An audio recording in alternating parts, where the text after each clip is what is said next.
live du prix Japansi. Alors, pour ceux qui nous rejoignent et qui ne savent pas forcément ce qu'est le prix Japansi, laissez-moi vous faire une courte introduction. Le prix Japansi est un prix destiné justement à récompenser des mangas présélectionnés par les bibliothécaires de l'Épide d'Annecy qui sont présents ici. Les publics ont pu voter pour les mangas qu'ils ont préférés, avec un système de catégories.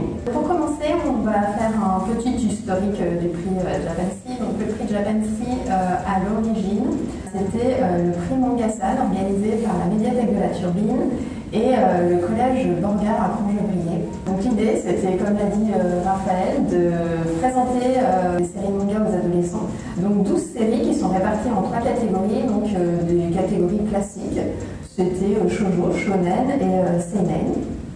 Et au fur et à mesure des années, la sélection a été présentée aussi au lycée de Crongeblier pour créer une dynamique autour des lectures des mangas sur la ville. En 2020, on décide avec les bibliothèques d'Annecy de s'associer avec la librairie Nomi, présentée par Gaël aujourd'hui, et le Brise Glace. Et donc du coup, le prix manga devient le prix Japansi.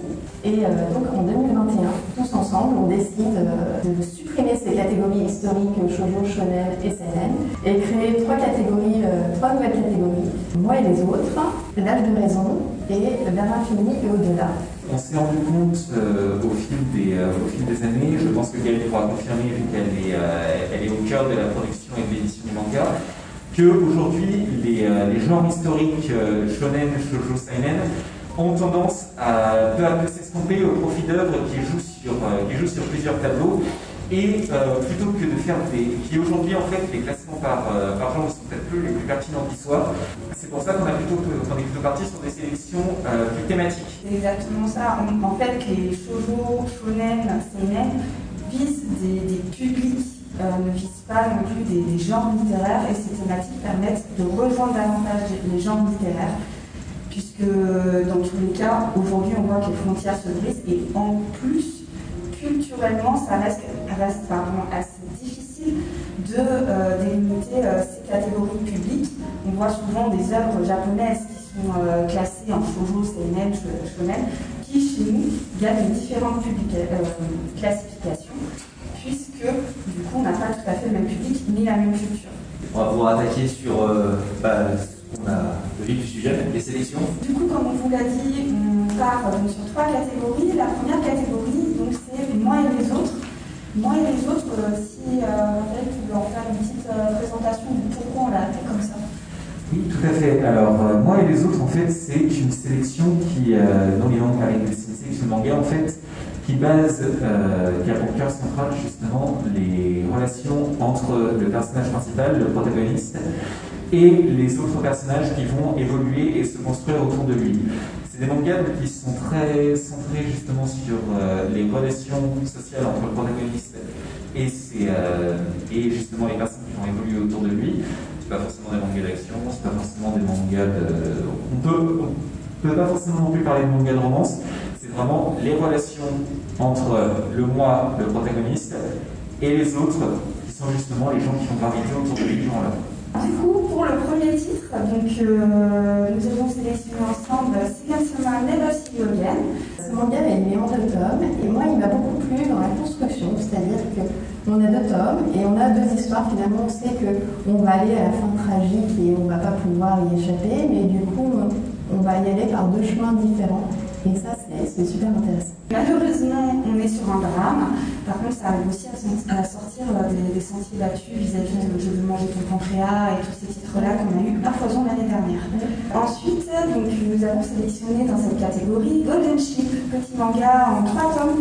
Oui, alors moi c'était mon coup de cœur de la sélection. Perso, j'ai adoré déjà le dessin. Kaori, en fait, le manga, la mangaka, pardon.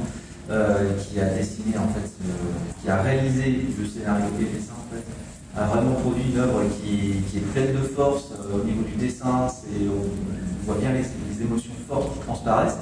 Et c'est vrai que ce retour un petit peu aux sources, 7 ans et 7 mois normalement après, parce que c'était une sorte de promesse qui se fait au départ, de se retrouver à ce moment-là en mettant en fait, sous ce golden sheep, en fait, c'est ce sorte de statue, en fait, pour réaliser ce vœu, pour qu'il se réalise, en fait, 7 ans après, ils avaient dans l'objectif de se retrouver.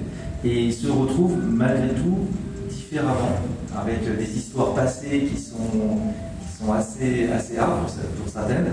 Ça parle de suicide, on a vraiment du harcèlement, on a vraiment des personnes qui ont...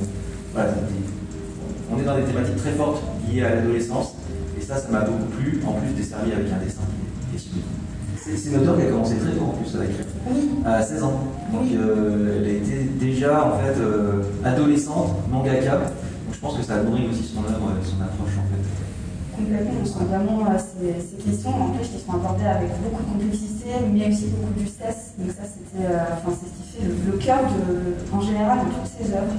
Ensuite, pour le troisième titre, nous avons le Quintessential Quintuplets. Alors moi, j'ai adoré ce manga parce qu'il est assez foufou, hein, et puis en même temps, alors les quintuplés des filles. Alors c'est vrai qu'elles sont toutes un petit peu différentes, on va dire physiquement, on les reconnaît un petit peu par la coupe des cheveux.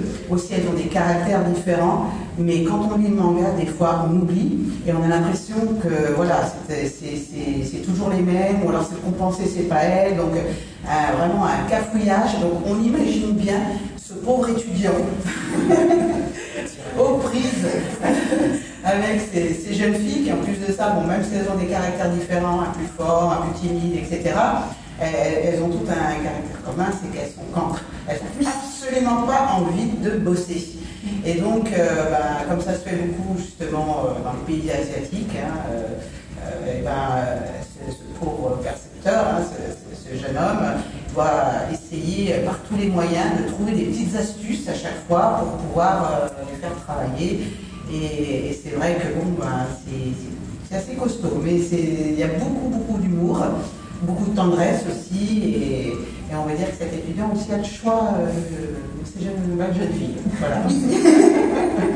Donc un petit travail sur la confiance en soi qui est assez bien amené, entre guillemets, malgré ce genre spécifique qui en général laisse peu de choix à ce genre de thématique. Et enfin, le dernier titre, donc Kasese Anto. Déjà, comme pour le Golden Sheep, on peut noter qu'il y a une qualité de dessin qui est très intéressante sur ce manga-là, notamment au travers de cette jeune fille donc, qui est chargée dans le lycée de tout ce qui est jardin et floraison, donc planter les fleurs. Donc on a vraiment des fleurs partout qui sont très bien dessinées, donc c'est vraiment très agréable. Et ensuite, c'est un manga où on va suivre cette histoire entre ces deux filles, mais qui prend son temps. Voilà.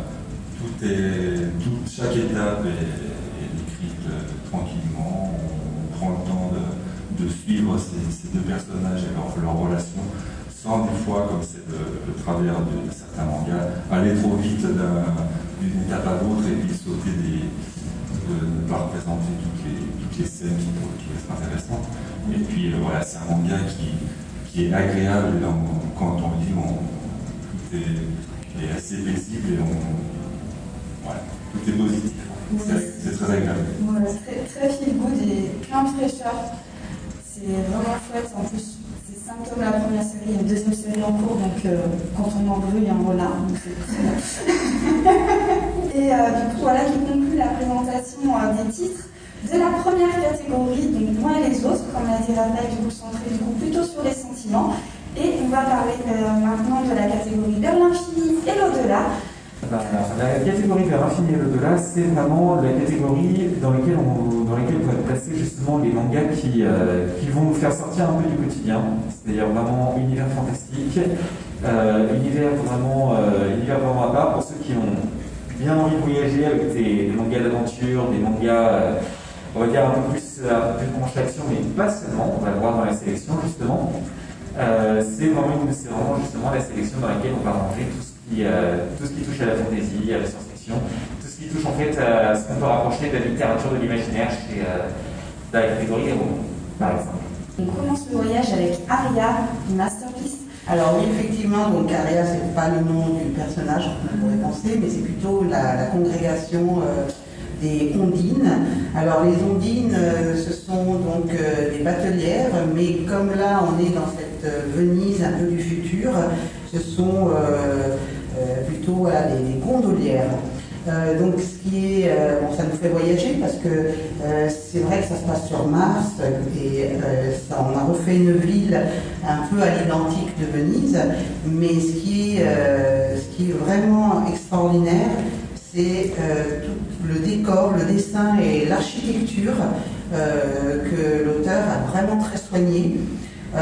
Donc c'est vrai que le personnage est attachant, surtout une gondolière, hein, quand on sait qu'à Venise, actuellement Venise en Italie, bon, bah, c'est une profession qui est uniquement réservée aux hommes.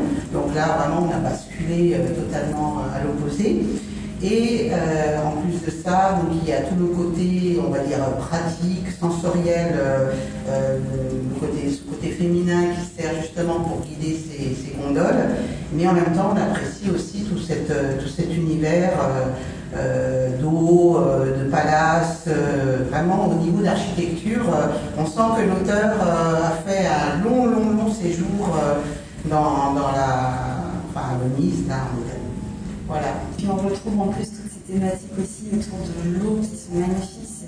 Ça dégage une poésie qui est extraordinaire et qui se mêle avec l'architecture justement vénitienne à merveille. Merci aussi à l'éditeur d'avoir réédité ce manga. Oui, exactement. C'est vrai que non, c'est pas dans nos catégories habituellement, dans notre principe de reprendre en fait, de vieux mangas. On est plutôt dans l'actualité. Mais là, avec cette réédition qui est quand même assez belle, il faut dire, hein, c'est vraiment un manga qui sort du lot. C'est une occasion de le présenter et c'est vrai que c'est toujours un plaisir d'ouvrir une œuvre qui a été sortie. Alors, Tous ne préfèrent pas dire. on ne sent pas qu'elle a vieilli vraiment, quoi. Mais elle a vraiment toute sa place actuellement dans le paysage quand même. Le dessin reste une petite merveille. Ensuite, nous allons partir pour un autre monde avec la princesse et la bête. Personnellement, la princesse et la bête, ça reste mon coup de cœur de la sélection. Ce qui est très intéressant, c'est que honnêtement, je trouvais que le manga partait assez mal au début avec des écueils et des clichés justement d'un personnage masculin très fort et d'un personnage féminin qui est présenté comme plutôt fragile et plutôt faible. Et en fait, avec finalement un personnage féminin, donc Salifi, qui est le nom de l'héroïne, qui est très fort, qui a beaucoup de culot, beaucoup de sens de l'initiative, et qui va en avoir besoin parce que, en tant qu'humaine, au sein du royaume des bêtes, elle est un peu prise pour une paria et beaucoup de membres de la cour du roi vont tenter de lui mettre des bâtons dans les roues. Ce qui fait qu'elle va avoir besoin justement de toute sa combativité et elle en a pour surmonter les épreuves qui vont lui être justement présentées. Et donc ce qui est très intéressant, c'est que finalement on se retrouve avec un personnage on se retrouve avec un manga où le personnage féminin qui normalement dans ce genre d'univers est plutôt mis en retrait et sert entre guillemets de faire valoir au personnage masculin, là c'est plutôt le contraire. Et c'est justement la manière dont le manga est construit avec des intrigues en plus qui sont très bien faites et qui sont suffisamment bien développées mais pas trop longues non plus. Ce qui fait que le manga se développe plutôt bien et a un scénario qui tient vraiment bien la route. Et les personnages sont justement très intéressants. Oui, c'est un univers de fantasy pour le coup qui a quand même une bonne dose d'originalité vis-à-vis de ce qu'on peut voir de ce côté-là. Ça apporte sa petite touche qui est vraiment pas désagréable. Et j'ajouterais aussi que le dessin est de très bonne facture. Et c'est assez rare de voir un auteur justement qui soit autant à l'aise avec le style des animaux anthropomorphes et des personnages humains qui sont présentés tous les deux et qui cohabitent tous les deux. Et normalement, les auteurs ont plutôt tendance à être soit à l'aise avec l'un mais pas avec l'autre. Et c'est à ça, là, on sent que le travail est de qualité égale sur les représentations. Complètement. On va repartir dans la science-fiction, mais cette fois-ci pas sur notre planète, on va être sur le futur avec Hal Gear. Donc Hal Gear qui est par l'auteur de Black Torch qui avait été sélectionné aussi l'année dernière. Alors moi j'avais déjà beaucoup aimé Black Torch. Et c'est vrai que Tsuyoshi Takagi, en fait, le mangaka, il nous a encore gâté là. On a quelques poncifs quand même au niveau du scénario. C'est vrai qu'ils sont très manichéens. Il y a les petits robots mignons, Roux aussi qui est très kawaii, hyper une petite super mignonne, qui dans les prés et tout. Tout est un peu idyllique, un peu très marqué. Et on voit les super méchants, donc ces sortes ils appellent ça les robots qui ont un peu dégénéré, parce qu'il ne reste plus que des robots sur Terre, c'est 200 ans plus tard, un peu une sorte d'apocalypse. Il y a certains robots dont leur programme les ont fait dégénérer, en fait, et en fait ils tournent en boucle dans leur tête, c'est des robots, des machines. et ils deviennent insane. Et à ce moment-là, en fait, c'est des sortes de tueurs psychopathes et ils tuent en fait. Alors, il s'appelle Z, son père adoptif. C'est ça. Et c'est ce qui fait commencer le manga.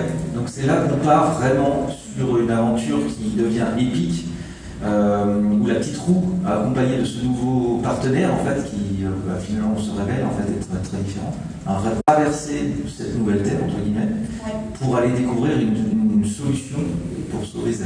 Parce que vu que c'est un programme, il y a moyen quand même de le ressusciter. Donc cette quête, elle est chouette, mais elle est surtout desservie par un dessin fabuleux. Enfin, vraiment, les combats avec les Insane, je pense que rien que pour ça, ça vaut le coup d'ouvrir le manga. On est un peu dans du Blame, on est un peu dans du Gun à Yukito Tishiro, on retrouve un peu d'Apple Seed pour certains. C'est riche, on sent qu'il a plein d'affluence et c'est chouette. Ce qui est dingue aussi, c'est de constater la progression d'auteur entre ces deux séries. Quoi. Sur Ravdir, du point de vue du dessin, de la richesse du scénario, on a franchi une petite étape. Quoi. Oui, tout à fait, bon, même si Black Torch était quand même très conséquent. Black Torch passait effectivement déjà la barre très haut à ce niveau-là, et c'est assez impressionnant de voir que on peut monter plus haut et que justement Gear pour l'instant arrive vraiment à maintenir le spectateur en haleine et à desservir un scénario qui est vraiment de très bonne qualité. Et pour rajouter une petite couche sur le dessin, le découpage, notamment dans les scènes d'action, est assez impressionnant, que je trouve très cinématographique. Sur certains points, on retrouve des codes qui sont des codes notamment d'animé. Je trouve, Vraiment, c'est dynamique, quoi. On s'arrête pas, on a à peine le temps de souffler, à part justement quand on va approfondir un petit peu l'univers, au-delà justement des combats qu'on peut nous présenter. Donc un titre vraiment d'une grande richesse. Pour finir sur cette sélection de Vers l'infini et l'au-delà, nous avons Jujutsu Kaisen. Le fait d'avaler ces reliques, ça permet de pouvoir avoir le pouvoir du démon en question qui appartenait à ses doigts, et de contrôler les autres démons, les combattre, mais tout en prenant le risque d'être dominé par la personnalité du démon. En fait, c'est un manga qui est du coup typiquement un shonen, quoi, avec cette histoire de personnage qui apprend à contrôler, enfin c'est un peu l'image de contrôler ses émotions, son corps qui se transforme, voilà. Mais c'est vraiment très très bien fait avec toute cette progression dans son pouvoir et puis sa façon de combattre les monstres, avec un bestiaire de monstres qui sont tous plus impressionnants et drôles les uns que les autres, parce que c'est un manga avec beaucoup d'humour quand même.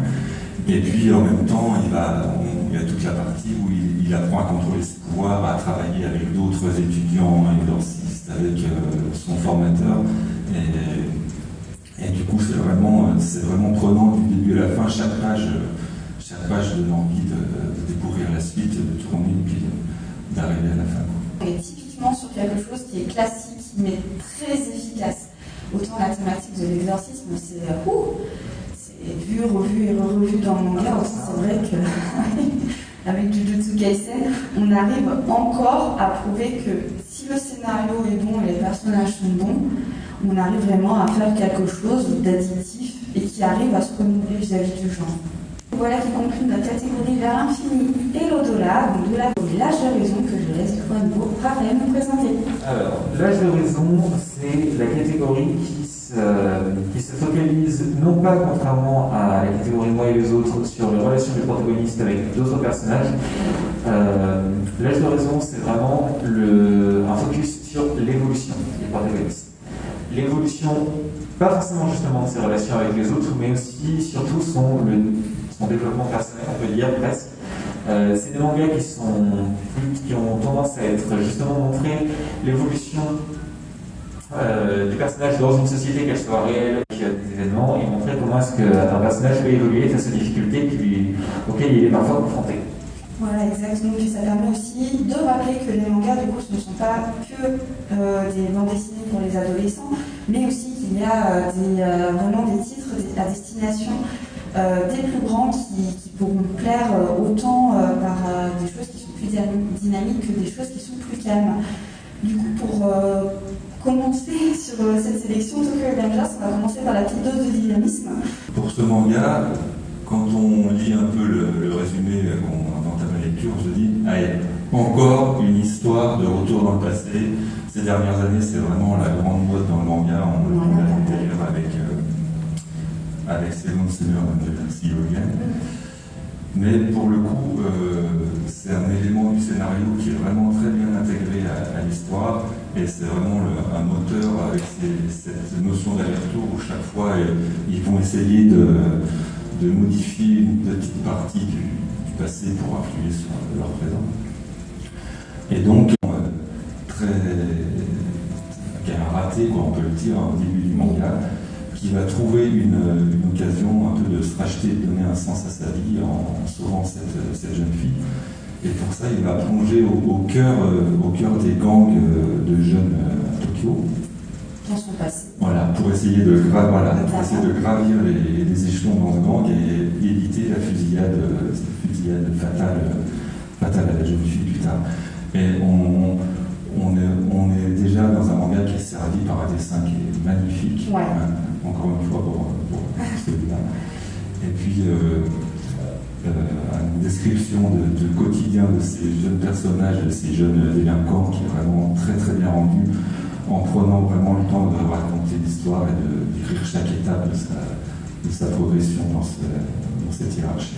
Côté thriller aussi, nous avons Asadora, donc du grand Naoki Urasawa, auteur notamment de Monster, de Bibars, etc. Donc un auteur incontournable. Déjà, parler d'Urasawa, de son œuvre, on pourrait en parler pendant des heures, mais bon, là on n'a pas trop le temps. On va essayer de tenir le timing. Urasawa, il a aussi fait 20 Century Boys, qui a été aussi un de ses grands succès. Pour ceux qui ne connaissent pas, il faut vraiment lire. Là, Asadora, en fait, on est vraiment dans le milieu des années 60 au Japon. Un petit port qui s'appelle Nagoya. Mais voilà, c'est Nagoya pour situer. Et on est à la veille des Jeux Olympiques. Et tout ça, c'est en filigrane en fait sur l'histoire d'Asadora. Et Asadora qui est en fait un clin d'œil aussi à ces émissions de l'époque où des jeunes femmes présentaient en fait différentes animations. Et on va suivre la petite Asa qui va se lier d'amitié en fait avec des personnages assez atypiques. Donc là, on a en l'occurrence Kazuya. Donc là, je reprends mes notes parce que je n'arrive pas à revenir tous les noms. Pas de soucis. Kazuya qui en fait est un petit peu le vestige de l'ancienne gloire déchue du Japon. C'est-à-dire que c'est un ancien pilote d'élite qui verse dans la misère en fait après la Deuxième Guerre mondiale. Et on voit toute cette situation du Japon, la pauvreté, la misère, le déclassement, on va dire, même social de beaucoup de personnes. Et ce qui est chouette, c'est qu'on est plongé dans cette ambiance-là et on suit de manière très brillante les aventures d'Asa, qui va être en prise en fait à des événements qui dépassent en fait vraiment l'entendement. On est vraiment dans la veine des. Alors ça c'est. J'ai l'impression qu'on a un petit. Des kaiju en fait. On a vraiment ces monstres type Godzilla. Exactement. Alors c'est pas un spoil parce qu'en fait sur les premières pages, on est Tokyo en 2000 et on a un monstre qui attaque.